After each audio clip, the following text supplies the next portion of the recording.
গোলা বারুদের বদলে বিশেষ কামানে ঢুকানো হচ্ছে বড় বড় সব মাছ। কয়েক সেকেন্ডের মধ্যেই তা বেরিয়ে পড়ছে ড্যামের ওপারের পানিতে।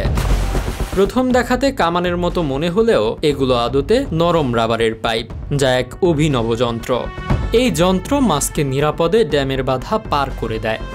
স্যামন মাছের জীবনচক্রই এই যন্ত্রের উদ্ভাবনের কারণ, যা পরিচিত স্যামন ক্যানন নামেও। এই মাছের জন্ম হয় নদীর উজানে পাহাড়ি ঠান্ডা পানিতে। ছোটবেলায় তারা নদীর স্রোতে ভেসে নিচের দিকে চলে আসে এবং শেষমেশ সমুদ্রে পৌঁছায়। কয়েক বছর বড় হয়ে তারা আবার ফিরে আসে সেই নদীতে ডিম দিতে যেখানে জন্ম হয়েছিল তাদের। কিন্তু মাঝপথে বাধা হয়ে দাঁড়ায় মানুষের বানানো ড্যাম। ড্যাম বিদ্যুৎ ও পানি সরবরাহে সহায়ক হলেও মাছের স্বাভাবিক চলাচল বন্ধ করে দেয়। ড্যামের নিচে আটকে থাকা মাছ প্রজনন করতে পারে না, ফলে মাছের সংখ্যা কমে যায় এবং নদীর প্রাকৃতিক ভারসাম্য ক্ষতিগ্রস্ত হয়। এই সমস্যা সমাধানের জন্যই তৈরি হয়েছে স্যামন ক্যানন।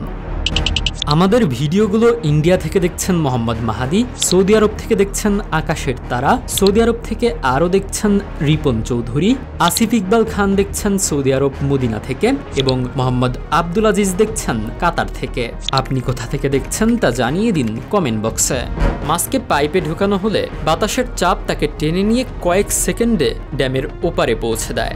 এতে মাছের কোনো ক্ষতি হয় না, নিরাপদে তারা তাদের জন্মস্থানে পৌঁছে প্রজনন করতে পারে।